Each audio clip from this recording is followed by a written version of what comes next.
and welcome to the Guerrilla Gardening Show, where topics of discussion are permaculture, native plants, medicinal plants, building community, and of course, growing food. I am one of your hosts, Mike Freeman from Dro TV, here with my co host, Sam Igo from Central Florida Abundance. What's happening, Sam? How's it going, Mike? It's great to be here. So we came together and are collaborating on this show so that we can have discussions about certain plants and topics and things that will help people be more educated in growing food. So, can you tell us a little bit about yourself and why you're the resident expert on the show, Sam? Well, thanks. I'm honored. But yeah, I've spent, the last 5 years of my career helping people learn how to grow food in Central Florida's climate with the resources that Central Florida provides. And personally, I've been growing for about a decade, and I've never really had too many financial resources. And so I've really focused on, how to use what's at hand. And that's what I try to teach people. And that's what I hope that we can convey, through this show is that you don't have to have a lot to start producing your own food, or even to build natural ecosystems. The plant material, the nutrients, they're available. We don't have to run to Lowe's or Walmart to go pick up a bag of soil amendments. We can go out and find those things where we are. And so that's what I've focused on teaching people, a more centropic style of growing.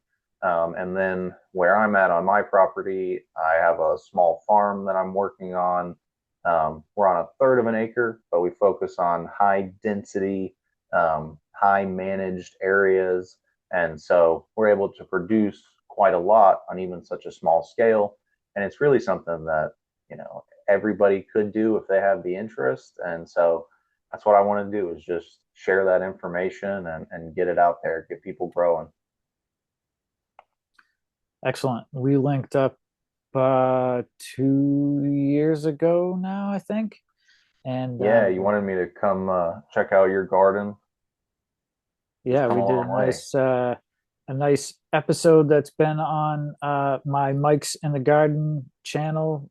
It's been up on YouTube for several years now, and lots of views, a lot of comments over the years on the many different things that I have in my food forest, which um, is thriving here in late June, early July, and I owe a lot of that to you helping me uh, not waste time on certain things, figure out, location of where I should be planting, watering schedules and nutrients and composting. So a lot of, Those are the kind of things that overwhelm people. You get all those little pieces, and then it just becomes too much. But as you've seen, when you just start putting stuff in the ground, and you've selected things that are pretty well suited for your area, they just grow well. That's what the environment wants to do is produce these healthy habitats. So if we just give it a little bit of a kickstart, then it can really take over after that. yeah, absolutely. And so now we're collaborating on this Guerrilla Gardening Show to talk about many different things that you're growing, that I'm growing, our experience, and maybe some, education and helpful tips for people to grow their own food because the more people we can get growing food, the better. Absolutely. Yeah, I think we'll definitely, as the episodes progress, as we get into different topics, we're going to be covering specific plants, how to care for them, where they would prefer to be planted, and trying to reduce some of that complexity that people see when they first approach the garden. Because, I mean, at the end of the day, all we do is facilitate growth. And I think that's a big part of what the takeaway from this show will be. I think we've both learned a lot from our experiences. We've grown out a lot of plants, um, and I mean we both know lots of people that are growing in Central Florida. You know, have their own farms and production operations, huge gardens where they're you know growing things that most people wouldn't even consider. When you plant out a bunch of different grass species, it's hard to even tell the difference between them. But the birds and the insects, they know the difference, and it's very important to them to have that diversity.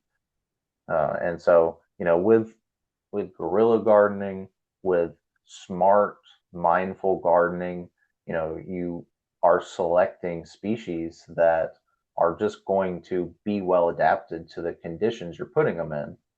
Because, I mean, especially with some guerrilla gardening operations, we're not going to have a lot of opportunity to care for these plants.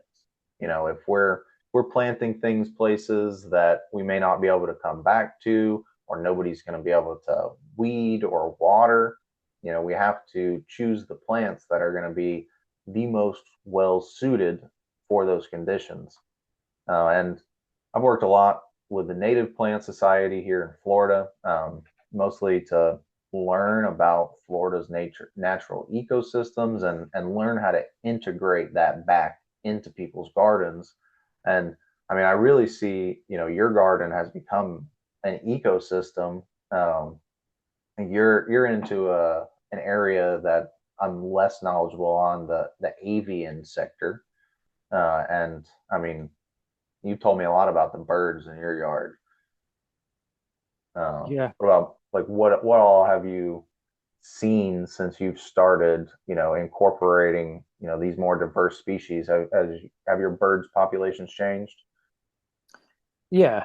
Um, like I said, in one of our episodes we recorded about grapes, my muscadine grapes last year, birds ate every single one of them. I don't think they ever even had a chance to ripen, at least to the point for, human consumption. But um, all kinds of birds and hawks, and naturally the more flowers that I have is going to bring in more types of bugs and insects. That's going to bring in the birds to eat the bugs and insects and keep this, natural ecosystem thriving. I've my butternut squash that's randomly growing out of my compost because I stirred it up a couple months ago, is self-pollinating. There's a squash on there, probably 12 to 15 inches tall.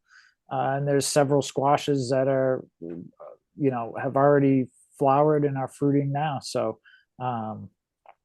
just these amazing things that happen that I don't think would happen if it was just I'm trying to grow squash and nothing else. Yeah, you're perpetuating the natural cycle and allowing it to just go. You built a healthier habitat. Now, my real question, do you see? I mean, I don't know what your relationship like in with your neighbors, but you do live in a very urban subdivision. Mm-hmm. So, do you, notice the same kind of animal activity in your neighbors' yards, or are most of them, congregating on you? Uh, yeah, I definitely see, more birds and animals in general now. I have cranberry hibiscus all over my property, and so naturally some of my neighbors have cranberry hibiscus growing on their property too. So um, That's the best way to grow a garden, I'd say. You didn't even plant it there; you sweet just planted potato it near crept there. under the fence onto my neighbor's property. They should Um, thank you for that. and a lot of my neighbors thank me because they've, you know, uh, have enjoyed some of the fruits of my labor as well. I can't eat 100 pounds of sweet potatoes when I've harvested some. So it only makes sense to practice abundance and, pass some of it forward. So, um, Sam, can you talk a little bit more about your company, Central Florida Abundance? Yeah, absolutely. So my company mostly focuses on education and maintenance of syntropic and more natural style garden systems. But I do also, or for a long time, I strictly installed and planted these gardens for people. Um, and now I find it more fulfilling to help take care of them. But I do try to educate people on what they need to do to, create a more syntropic style system. And really the key to that is incorporating lots of plants that are meant to cycle nutrients through the system. And by that, I mean chop and drop plants. My gardens, I would say, are over 60% of the species are meant there to be cut and then turned into mulch on the soil surface. That's a big step that, I mean, I would say almost every garden doesn't have.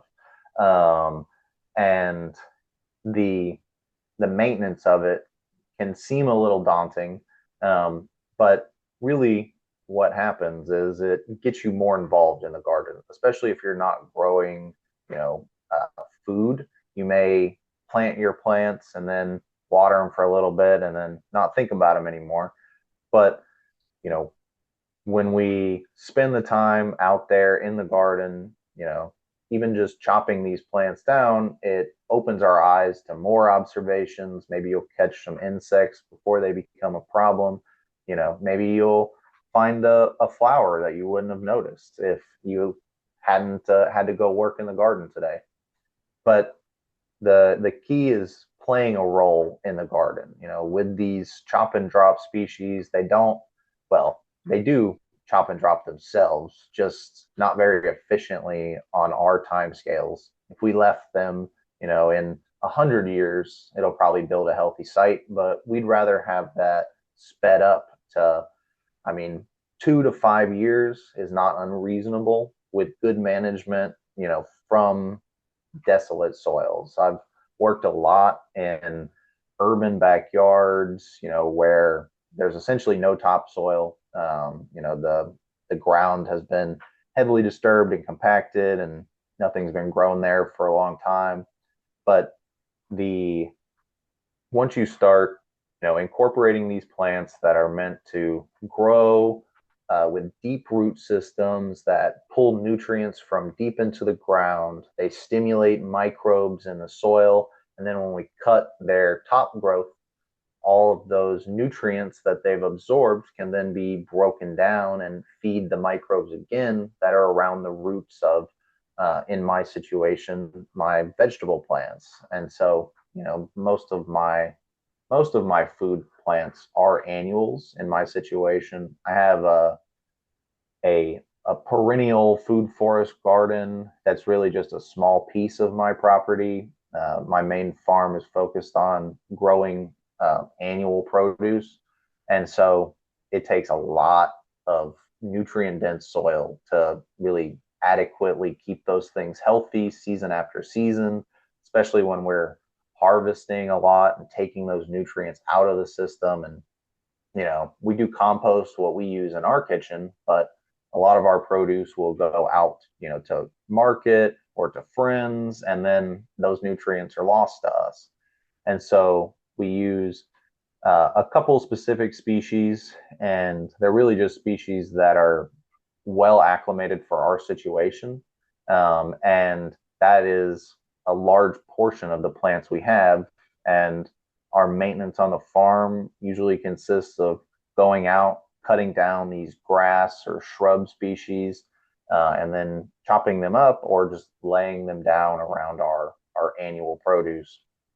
And so it's a different style of gardening. And so I teach people about it when they're interested. It's not something that can be forced onto somebody because it really is something that needs to be kept up with. Um, but if you're interested in, growing the most nutrient dense plants, um, and repairing soils and building habitat, then it's really the only way to garden. A lot of times I have lots of landscaper friends and I'll see their projects and I'm like, I mean, it looks pretty right now when you planted it, but I can't even imagine what it would take to keep it looking like this. You Sure. know, when you have these huge spacings between the plants with nothing growing underneath, you're going to have weeds. And most of my clients won't spray herbicides, which I think is a good choice. But if you have landscaping like that, there's really no way to control most of the time your weeds or grass from growing around your plants. You know, you put mulch down, but putting mulch down once doesn't keep growth away because, I mean, mulch breaks down. Organic matter mulch like wood chips or straw or pine straw, those are all going to break down and feed the weed growth over time. Um, and then when you use mulch like rock or shells in Florida specifically, it's very much not recommended because the heat here in the summers heats up those things and will just cook the roots of your plants. And it does look, you know, very pretty when it's first done, but then, you know, what's the long-term plan like for this? In my systems that I teach people how to grow, the long-term plan, if you were to step away, I would say, you know, in some systems we'll use some more aggressive species that I would say if you're going to step away, you should probably take those out. But the trees, you know, our perennial shrubs and herbs and the ground covers, they're just going to continue to grow if we were to leave this property. And then whoever stumbles upon it and however many years is going to have a whole jungle to sort through and see what they can find back here. So that's what I really try to teach people is how to garden for longevity and sustainability. Um, but again, it's really only for those who are interested in it. But I think someday it should be the norm. You know, having that traditional desolate landscaping in front of your yard should not be the goal that everyone strives for. They should strive for having a healthy yard. You know, however it looks, if the soil's healthy, if you know the ecological community around it is thriving, then you know you've done better than having a pretty lawn in the Yeah, grand scheme of things. for sure. But yeah, what so your background is completely different. You're more recently into gardening and growing food. Tell us a little bit more about like where you have come from. Yeah, I'm from New England, born and raised, and moved here to Orlando 6 years ago, and dabbled in some, attempts at growing some beans and squash. And we've actually had sweet potatoes the longest, probably 4 years we've been growing sweet potatoes. Um, but I had started Dro TV in 2022, which was a cannabis media company, and we did over 200 episodes of a couple different podcasts where it was really conversations with people in the cannabis industry to build a community around plant medicine. And that kind of parlayed itself into not supposed to, shouldn't, maybe not grow weed here in Florida, since it's illegal currently. Um, but I learned what permaculture is and always wanted to turn my backyard sandbox into a place that could have some thriving fruit trees and a food forest, essentially. So, with some help from our friend Jim Gale at Food Forest Abundance, I was able to get a blueprint of how I can design a food forest, or take the blueprint, take that design, and build my food forest. And so I turned that into Mike's in the Garden, which is my YouTube and channel, really just documenting my experience growing.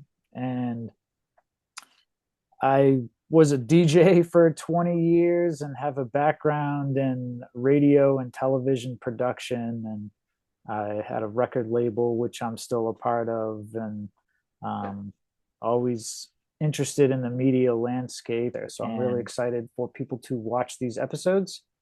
Hopefully, they learn something.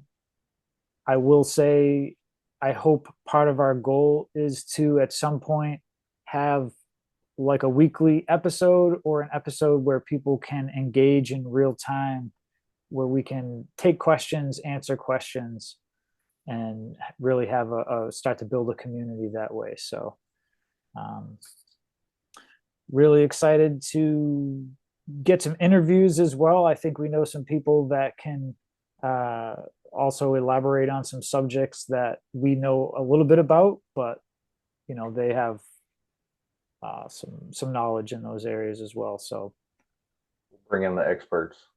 yeah. So right now we're planning on at least one episode a week, 15 to 20 minutes, talking about specific subject or plant or tree or propagation or and then I think that's a great way to get some of this knowledge out there. Absolutely. I think it's going to be great, and I hope everybody enjoys watching this. And leave us a comment if there's something you're struggling growing. If something is just causing you immense amount of headache, drop it in the comments. And if you shouldn't be growing it, tell me what you're growing and where you're at. Just give me a general idea, and I could probably tell you it's just going to be more work than you want to put into it. For sure. Great. Well, Sam, this was our introductory episode to get people to know a little bit more about ourselves and what they can expect from the podcast. We're going to start recording some episodes now so we can get them out to the public. So, yes, if you have comments, questions, problems, concerns about things that you're growing and need some help with, please comment down below. It may end up in a future episode, or we may do a whole episode about it. So, Sam, my friend, I'm excited to get this journey started, and you can check out the first actual episode of this podcast right now.